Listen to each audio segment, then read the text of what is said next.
क्या आपने कभी सोचा है कि मुंह में जुबान सबके होती है, लेकिन कमाल वही करते हैं जो जुबान को संभाल कर रखते हैं। नमस्कार दोस्तों, मेरा नाम है महेंद्र दोगने, आपका लाइफ कोच। और आज मैं आपको बताने जा रहा हूं 5 ऐसी बातें जो एक दूसरे से रिलेटेड तो नहीं है, लेकिन हर बात आप सभी के लिए बहुत ही ज्यादा जरूरी है और आप सभी को बहुत कुछ सिखा कर जाएगी। आप सभी जानते हैं कि ईश्वर ने लगभग हर व्यक्ति को जबान दी है, लेकिन कमाल वही करते हैं जो इस जबान को संभाल कर रखते हैं। कभी आप सोचकर देखिएगा कि आपकी जिंदगी की 90% से भी ज्यादा समस्याएं सिर्फ और सिर्फ आपकी जबान के कारण होती है, आपके ना सोच समझकर बोलने के कारण होती है। जब आप किसी के साथ प्रेम में होते हैं तो उस व्यक्ति से कहते हैं कि मैं आपके साथ जन्मों जन्मों तक प्यार में रहूंगा। जिस व्यक्ति को अगले ही क्षण का पता ना हो, वो व्यक्ति ऐसे कमिटमेंट कैसे कर सकता है, ऐसी बातें कैसे कर सकता है? और पता चलता है कि बाद में वही व्यक्ति उस व्यक्ति से अलग हो चुका है। जब आप गुस्से में होते हैं तब भी आप कोई एक ऐसी चीज किसी व्यक्ति को कह देते हैं जिसके कारण आपका और उसका जीवन पूरी तरीके से खराब हो जाता है, पूरी तरीके से नष्ट हो जाता है। और ये क्यों होता है? सिर्फ और सिर्फ आपके बोलने के कारण। एक बार एक महात्मा ने अपने 4 शिष्यों को दिन भर मौन रहने के लिए कहा। दिन भर वो शिष्य जंगल में घूमते रहे और मौन रहे। शाम को जब वो अपनी कुटिया में लौटे तो उन्होंने देखा कि वहां पर बहुत ज्यादा अंधेरा है। वो चारों वहां पर आकर शांति से बैठ गए। लेकिन थोड़ी देर के बाद उन्होंने देखा कि एक काम करने वाला व्यक्ति बार बार कुटिया के अंदर आ रहा है और फिर बाहर जा रहा है, बार बार अंदर आ रहा है और फिर बाहर जा रहा है। तो एक व्यक्ति से रहा नहीं गया और उसने कहा कि तुम्हें समझ नहीं आ रहा है, कुटिया में उजाला नहीं है, क्या तुम दीपक नहीं जला सकते? इस पर दूसरा शिष्य बोल पड़ा कि अरे हमें तो गुरुजी ने बोलने के लिए मना करा था और तुम बोल पड़े। अब तीसरा शिष्य कहता है कि अरे तुम भी तो बोल पड़े, वो बोला तो बोला, तुम तो चुप रहते। इस पर चौथा शिष्य मुस्कुराया और कहने लगा कि देखो तुम तीनों बोल दिए, लेकिन मैं तो अभी तक चुप का चुप ही हूँ। क्या आपको बात समझ में आई? कई बार ना चाहते हुए भी हम लोगों से कुछ ऐसे वादे कर जाते हैं, कुछ ऐसी बातें कह देते हैं जिसे हमें बाद में निभाना पड़ता है और फिर हम जीवन भर परेशान रहते हैं। कई बार आपने बड़े लोगों को देखा होगा कि वो बहुत ज्यादा शांत रहते हैं, बहुत कम बोलते हैं और बहुत ज्यादा सुनते हैं। क्या आप जानते हैं कि वो ऐसा क्यों करते हैं? क्योंकि जब आप कम बोलते हैं तो लोग उस बात को बहुत ध्यान से सुनते हैं, समझते हैं और उन कही गई बातों में गलती निकालने के बहुत कम चांसेस होते हैं। इसीलिए जितने भी बड़े लोग देखेंगे, जितने भी महान लोग आप देखेंगे, वो बहुत ही कम बोलते हैं लेकिन बहुत ही ज्यादा सुनते हैं। इसलिए पहली बात हमेशा याद रखना कि मुंह में जुबान सभी के होती है, लेकिन कमाल वही करते हैं जो इस जुबान को संभाल कर रखते हैं। आप भी अपनी जुबान का संभाल कर इस्तेमाल कीजिए। आज की दूसरी सीख है कि आप अपने जीवन में चाहे कितना भी आगे निकल जाएं, लेकिन सैकड़ों लोगों से आप फिर भी पीछे ही रहेंगे। और आप अपने जीवन में चाहे कितना भी पीछे रह जाएं, लेकिन फिर भी आप सैकड़ों लोगों से आगे ही रहेंगे। सीख ये है कि आप अपनी जिस स्थिति में हैं उसमें खुश रहिए। आगे पीछे होना तो चलता रहेगा। कई लोगों के पास जीवन में बहुत कुछ होता है, लेकिन उसके बाद भी वो उन चीजों से संतुष्ट नहीं होते। उन्हें और चाहिए होता है, और चाहिए होता है। और कई लोग जीवन में ऐसे होते हैं जिनके पास बहुत थोड़ा होता है, बहुत कम होता है, लेकिन वो उन चीजों से बहुत ज्यादा संतुष्ट होते हैं। रजत गुप्ता नाम के एक व्यक्ति हैं जो कलकत्ता में बहुत ही गरीब परिस्थिति में जन्मे थे, लेकिन उन्होंने अपने जीवन में बहुत मेहनत की, बहुत ही ज्यादा संघर्ष किया और 2008 में अमीरों की अमेरिका में एक लिस्ट आई जिसमें उनकी संपत्ति $100 मिलियन थी। अभी वो सिर्फ 40 साल के थे और उन्होंने ये मुकाम हासिल कर लिया था, लेकिन उन्हें मिलीनियर से बिलीनियर ग्रुप में जाना था। उनका सपना था कि मैं बिलीनियर ग्रुप में शामिल हो जाऊं।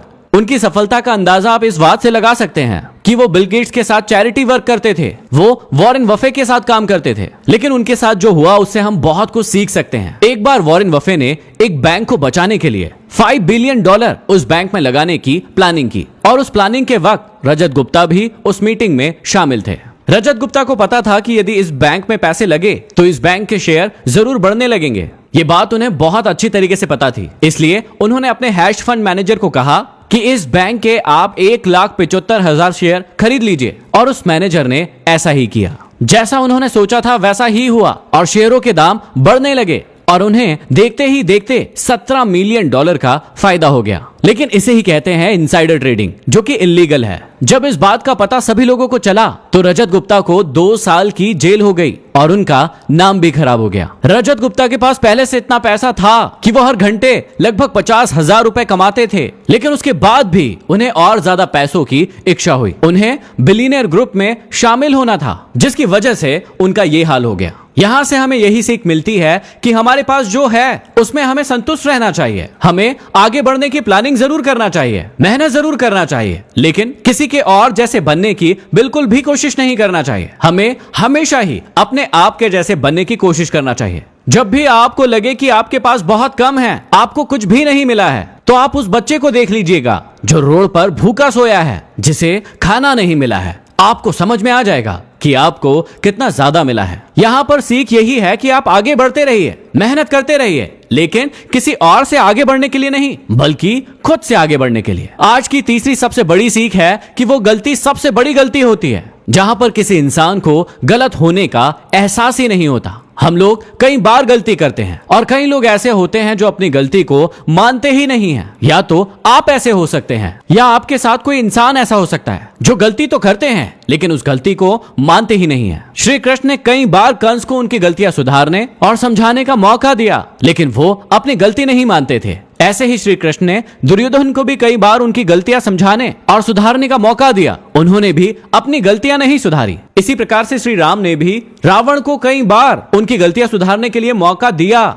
लेकिन उसने भी नहीं मानी। और उन सभी का अंजाम क्या हुआ आप ये बहुत अच्छे से जानते हैं। गलती करना बुरी बात नहीं है, हम इंसान हैं, गलती हमसे ही होगी, लेकिन यदि उस गलती को हम सुधारेंगे नहीं तो इसका परिणाम सही नहीं होगा। इस पृथ्वी पर लोग तीन प्रकार से सीखते हैं। पहले वो लोग होते हैं जो दूसरों में गलतियों को देखते हैं और उन गलतियों से सीख ले लेते हैं और उस प्रकार की गलती कभी नहीं करते। दूसरे प्रकार के लोग वो होते हैं जो खुद गलतियां करने में विश्वास रखते हैं। पहले वो खुद गलती करेंगे, उसके बाद उस गलती से सीखेंगे। और तीसरे प्रकार के लोग वो होते हैं जो खुद गलतियां करते हैं लेकिन उसके बाद भी उन गलतियों से नहीं सीखते हैं। आप सभी को हमेशा पहला वाला बनने की कोशिश करना चाहिए कि आपको दूसरों की गलतियों से सीखना चाहिए, क्योंकि हम सभी के पास इतना वक्त नहीं है कि हम सभी गलतियां करें और उन गलतियों को करके उनसे सीखें।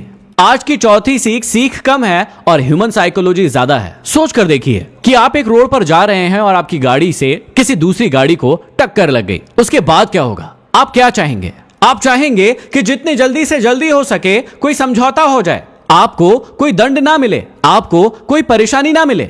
लेकिन अब इसका उल्टा करके देखिए। मान लीजिए कि अब आपकी गाड़ी आगे आगे जा रही है और किसी व्यक्ति ने पीछे से आकर उसे टक्कर मार दी। अब आप क्या करेंगे?